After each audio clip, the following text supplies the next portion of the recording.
Chapter 13 लकड़ी में प्राण डालने का हुनर। कठपुतली।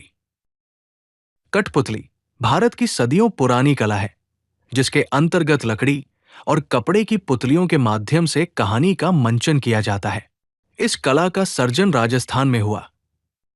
ऐसी मान्यता है कि बहुत समय पहले किसी संकी राजा ने प्रजा के सभी खिलौने जलवा दिए।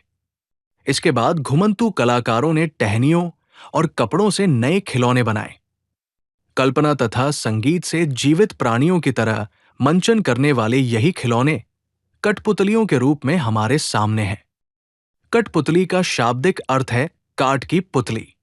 कठपुतली कला अर्थात किसी युक्ति के सहारे पुतलों में हलचल उत्पन्न करके खेल दिखाने की कला। सामान्यतया कठपुतलियों का निर्माण कम भार वाली लकड़ी से किया जाता है। उन्हें पारंपरिक पोशाक पहनाई जाती है तथा चमकीले रंगों से सजाया जाता है। इन पुतलियों के हाथ, पैर, सिर और कमर आदि अंगों को बारीक तारों से जोड़ा जाता है। तारों का एक छोर सूत्रधार के हाथ में होता है, जिनसे सूत्रधार पुतली को नियंत्रित करता है। सूत्रधार की उंगलियों में बंधो 2 से 5 धागे कठपुतलियों को नेपथ्य में चल रही कहानी के अनुसार हिलाते डुलाते हैं। सूत्रधार शब्द का अर्थ ही है सूत्र यानी धागा पकड़ने वाला। संभव है कि कठपुतली या इससे मिलते जुलते किसी खेल के कारण ही नाटक तथा अन्य विधाओं में भी मुख्य संयोजक को सूत्रधार कहा जाता हो। कठपुतली के खेल में राजस्थान के वीर राजाओं की कहानियां कही जाती हैं। मदारी के खेल की तरह दूल्हा दुल्हन के माध्यम से हास्य के किस्से भी कठपुतलियों के माध्यम से दर्शकों का मनोरंजन करते हैं। महाभारत, रामायण, पंचतंत्र, कथा सृतसागर आदि के साथ साथ ऐतिहासिक घटनाओं को भी कठपुतली के खेल की पटकथा के रूप में प्रयोग किया जाता है। जनसंख्या, विधवा प्रथा, दहेज प्रथा, प्रदूषण, स्वच्छता और कन्या भ्रूण हत्या जैसे विषयों में जनता को जागरूक करने के लिए भी कठपुतली का उपयोग किया जाता है। समय के साथ कठपुतली और इससे मिलती जुलती कलाओं के अनेक स्वरूप विकसित हो गए हैं। धागों के माध्यम से अभिनय करने वाली कठपुतलियां ओडिशा, कर्नाटक और तमिलनाडु में मिलती तो है, लेकिन इनका विकसित रूप राजस्थान में ही मौजूद है। इन्हें कठपुतली के नाम से जाता है। इन्हें लकड़ी से बहुत ही कलात्मक ढंग से बनाया जाता है। तीखे नैनक्श, दाढ़ी मूंछ के साथ परंपरागत परिधान में सजी छबीली कठपुतलियां बहुत आकर्षक लगती है।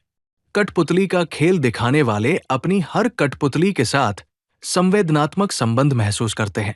जब कोई कठपुतली पुरानी होकर टूट फूट जाती है तो उसे फेंक नहीं दिया जाता, बल्कि परिवार के एक सदस्य की तरह ही उसका शोक मनाया जाता है और विधि विधान से उसका अंतिम संस्कार किया जाता है।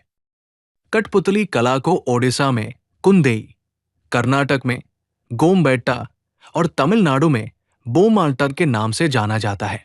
इसी तरह पश्चिम बंगाल में कठपुतलीकार 2 कठपुतलियों की चोटियों को एक साथ बांधकर उन्हें कंधों पर डाल लेता है और एक जगह से दूसरी जगह खेल दिखाता हुआ घूमता रहता है। ये खेल रामायण अथवा महाभारत के प्रसंगों पर आधारित होते हैं। चूंकि इस कला में पुतलियों की चोटी को आपस में बांध दिया जाता है, इसलिए इसे बेनी पुतुल के नाम से जाना जाता है। एक अलग स्वरूप में कठपुतलियों को दस्ताने की भांति हाथ में पहना जाता है और सूत्रधार उंगलियों से पुतली के सिर और भुजाओं का काम लेते हैं। केरल में इसे पावकुथु या पावकली और ओडिशा में कुंधोई नाचा कहा जाता है। पाव और कुंधोई का अर्थ है कठपुतली तथा कुथु और नाचा का अर्थ है खेल।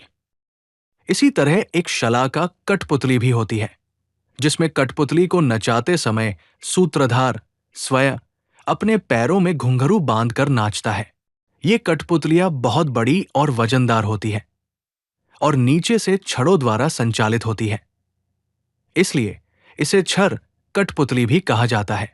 महाराष्ट्र में इसे गोम्बे आटा कहते हैं तथा बिहार व पश्चिम बंगाल में ये यमपुरी और पुतुल नाच के नाम से प्रसिद्ध है। चमड़े से बनी छाया कठपुतली हो या कपड़े से बने पपेटेन, सबके मूल में कठपुतली ही है। अब तो विदेशों में भी बड़े पैमाने पर पपेट का प्रचलन है। टेलीविजन पर आने वाले अनेक स्टैंड। अब कॉमेडियन भी कठपुतली का प्रयोग करते दिखाई देते हैं।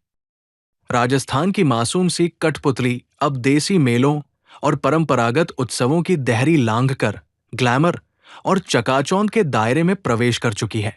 लेकिन इसके बावजूद मनोरंजन के माध्यम से समाज को शिक्षित करने वाले ये कठपुतलीकार अपने अस्तित्व को बचाने के लिए संघर्ष कर रहे हैं। वे छोटे बड़े आकार की कठपुतली बनाकर सजावटी सामान की तरह बेचने लगे हैं। कभी मेलों और मजमों में ठुमक ठुमक कर नाचने वाली कठपुतलियां अब शोपीस बनकर रईसों के ड्राइंग रूम में लटकाई जाने लगी है।